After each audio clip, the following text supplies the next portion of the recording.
We all want to be well informed, right? Yeah.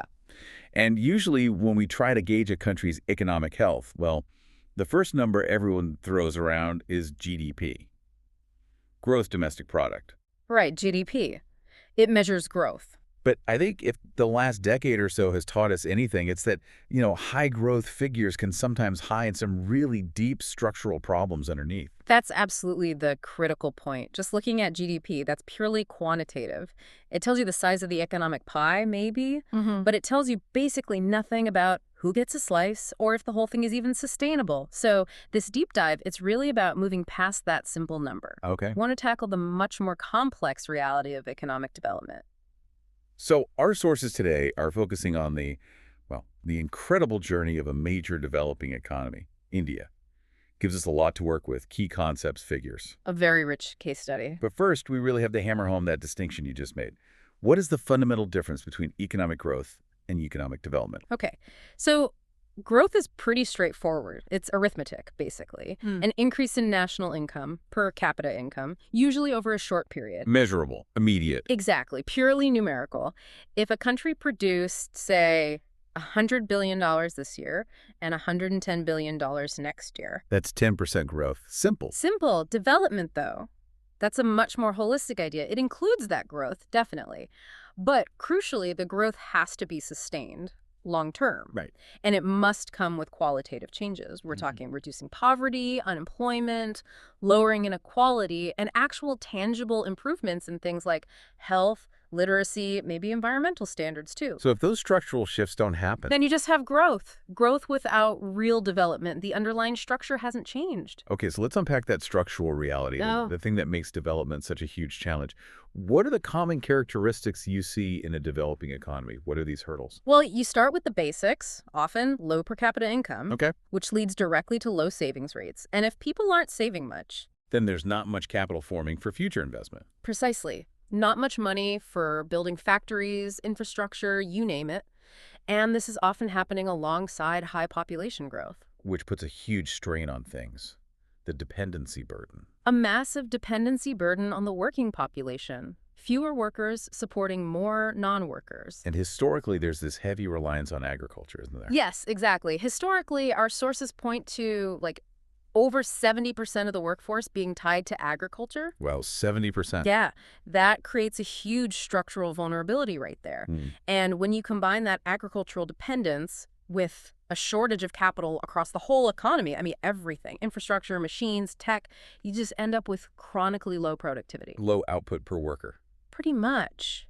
But maybe the most fascinating structural feature, the one that really complicates things, is what's called the dualistic economy. Dualist. Okay, so this isn't just a simple rich-poor divide. It's something else. No, it's more systemic. It's geographical, structural.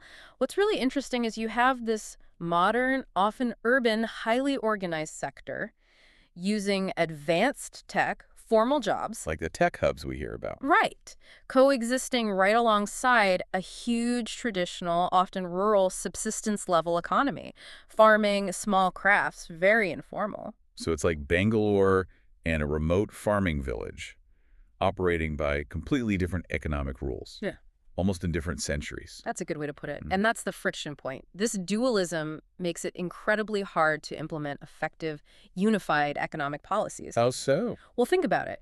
How do you regulate or tax the informal sector effectively? You often don't even have reliable data on it. Right. So this dualism tends to keep the traditional sector technologically backward, and it really cements that unequal distribution of wealth we see. It's baked into the system. And when you have those kinds of structural hurdles, the human costs just mount up. We absolutely have to talk about poverty. The World Bank definition really hits home. It's not just lack of income. It's hunger, lack of shelter, being sick and not being able to see a doctor, and fear for the future. That definition really captures the human dimension, the loss of potential. And historically, one way they tried to measure this was the Planning Commission's calorie intake metric. The 2,400 rural, 2,100 urban calories per day. Exactly. Now, that metric is debated and maybe outdated, but it shows just how close to the survival margin so many people were living. And the scale of it. It's genuinely shocking. Estimates suggesting this one economy holds maybe a third of the world's poor. That scale is partly, yes, due to population growth just running ahead of national income growth, but the causes are complex, multifactorial, really deep-rooted. Like what? Well, low agricultural productivity is a huge one, often still relying on very old techniques, heavily dependent on rainfall. Very vulnerable. Very. And then you have social issues that just seem to accelerate the problem. Pour gasoline on the fire, as they say. Absolutely. Things like the caste system, historically, which limited mobility and opportunity. Combine that with widespread illiteracy. Locks people in place. It does. And then on top of all that, you have the constant grind of inflation, which acts like a hidden tax, always eating away at the purchasing power of the poorest families, wiping out any small wage gains they might make. Okay, so that lack of capital we talked about, the structural issue, that leads us straight to another persistent problem. Yeah. Unemployment. Yes. And the sources stress this isn't just cyclical unemployment, the ups and downs of the market. It's primarily structural unemployment. That is the defining feature, really. Structural unemployment happens because the economy just doesn't have the capital, the investment needed to expand industries fast enough to absorb this huge growing labor force. So the jobs literally aren't there because the factories, the infrastructure needed to create them haven't been built yet. That's the core of it. There's a fundamental mismatch. And this lack of jobs, it takes some specific, almost hidden forms too, doesn't it? Oh, absolutely. You see seasonal unemployment, of course, especially in agriculture tied to the monsoons, people only employed for planting, harvesting. Right. But maybe the more insidious type is disguised unemployment.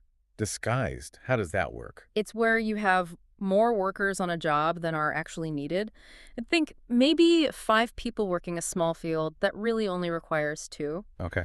The marginal productivity of those extra 3 workers, it's basically 0.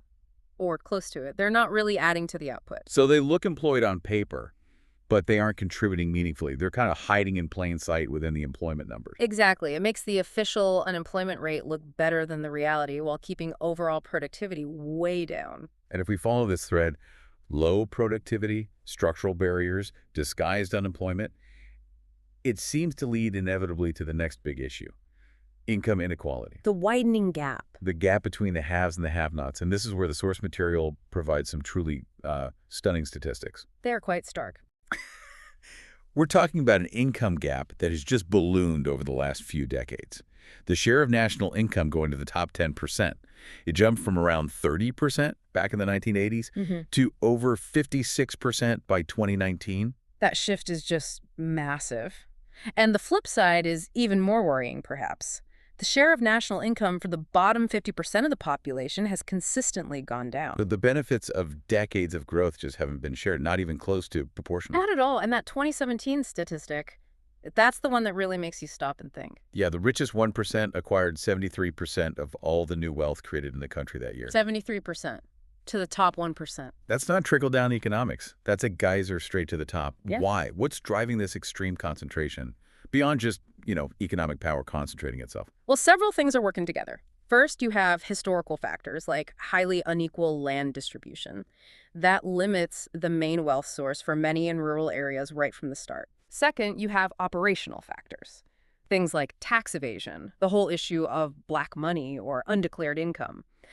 This obviously benefits those who already have economic power and the means to hide assets. So not only are the rich earning the most, but they're also better able to avoid paying their share of taxes, which means less state funding for social programs to help the bottom 50%. That's a major part of the dynamic, exactly. And let's bring inflation back in for a second. Okay. It often worsens inequality, too, because when prices rise, corporate profits frequently rise faster than the wages of ordinary workers, further concentrating wealth at the very top. It's a vicious cycle. This combination of structural issues and, frankly, system failures really fuels that income gap. Now, this whole structure, it operates within a specific institutional framework, right? And it's increasingly globalized. Let's pivot to the institutions trying to manage this complexity, starting with the central bank, the Reserve Bank of India, the RBI. Right, the RBI. Established way back in 1935, nationalized in 49, it's really the anchor of the whole financial sector. And that sector is mostly banking. Predominantly banking, yes, holding something like over 64% of all financial assets. So the RBI is the engine room, controlling the money flow. What are its key jobs beyond just printing currency? Well, it has the monopoly on issuing notes, except for the 1 rupee coin and note. That's kind of a historical quirk. Okay. But critically, it acts as the banker to the government, manages public debt, and it's the banker's bank, the lender of last resort for commercial banks, providing liquidity, ensuring stability. But its most visible role, maybe, is managing the economy's overall temperature, day to day. That's its main macroeconomic function, controller of credit. It uses tools, quantitative tools like the bank rate, repo rates, to influence how much money is sloshing around. Right. And also qualitative techniques trying to direct credit towards specific priority sectors. And its track record here, well, it's actually been pretty significant. In a way. Successfully maintaining reasonable stability in interest rates, exchange rates, ensuring overall financial stability, even during some major global crises. Yeah. That stability is crucial. It's the foundation. And that foundation of stability was really put to the test by the big global shift after 1991 with liberalization. Yeah. Before then, India was known for being pretty closed off, right? Yeah. Extremely high tariffs. Oh, yeah. Famously closed. Average tariffs around 200%, basically prohibitive. Wow. So the 1991 reforms were a complete game changer. Suddenly, foreign capital was welcomed. We started talking seriously about MNCs, multinational corporations, and FDI, foreign direct investment. The basic idea being, if you want rapid growth, you probably need foreign capital to help fuel it. That was the rationale. Simple as that. So what do MNCs bring to the table that's considered so valuable? Well, first, they bring capital that isn't debt. That's huge. You don't have to pay it back with interest. Non-debt creating capital. Okay. They also transfer technology, often sophisticated technology, which can help the domestic economy kind of leapfrog stages of development. They can boost exports using their huge global networks. And they often invest heavily in big infrastructure projects, power, transport, things like that. Sounds like a vital injection. But what about the downsides? Are there safeguards? Or is the risk to smaller domestic industries just seen as, well, the cost of playing the global game? What are the warnings in our sources? The threat to small domestic industries is definitely real and severe. They often just can't compete with the scale, the technology, the marketing muscle of these global giants. Okay. Then there's the issue of repatriation of profits. When MNCs make big profits here, eventually that money gets sent back to their home country. Which can affect the country's overall financial balance. Potentially, yes. It can create imbalances in the balance of payments if the outflows are really large. And the biggest fear, the non-economic one, perhaps. That would probably be the potential loss of, let's call it, economic sovereignty. How so? If foreign companies become too dominant in key sectors, they might start to exert pressure on the government, on domestic policymakers, to make decisions that favor their global interests, not necessarily the country's own development priorities. That external pressure, that integration, it brings us nicely to the World Trade Organization. The WTO, India was a founding member, right, since 1995. Yes, right from the start. So what was the main upside? Why sign up to this global rulebook? Global integration, fundamentally. The positives were meant to be things like lower trade barriers, making Indian exports more competitive. Did it work? In some areas, yes. Service exports, for example, saw explosive growth. Our sources show they jumped from about $5 billion in '95 to nearly $96 billion by 2009-10. That opened up whole new industries. Huge growth. But joining the WTO also meant accepting certain rules, certain commitments. And some of those involved pretty significant trade-offs, didn't they? Especially for a developing country maybe trying to protect nascent industries or pursue self-reliance. Oh, absolutely. There were major trade-offs. Take the TRIPS agreement. Trade-related aspects of intellectual property rights. Okay, trade peace. What did that do? It forced a major shift, particularly in pharmaceuticals, from focusing on process patents to product patents. Can you unpack that a bit? Yeah. What's the difference in simple terms for the average person? Sure. So, historically, under process patents, Indian companies could look at how a patented drug was made, figure out a slightly different, cheaper way to make the same drug, and sell affordable generic versions. Right, the cheap generics India is famous for. Exactly. TRIPS shifted the power to the owner of the product patent, meaning you couldn't just copy the recipe using a different method anymore. You couldn't make that specific drug without the patent holder's permission. Which carries a big risk. A serious risk of hiking drug prices, potentially limiting access to essential medicines, especially for the poor. It favored the original patent holders, often large Western pharma companies. And there was another one. TRIMS. Right, trade-related investment measures.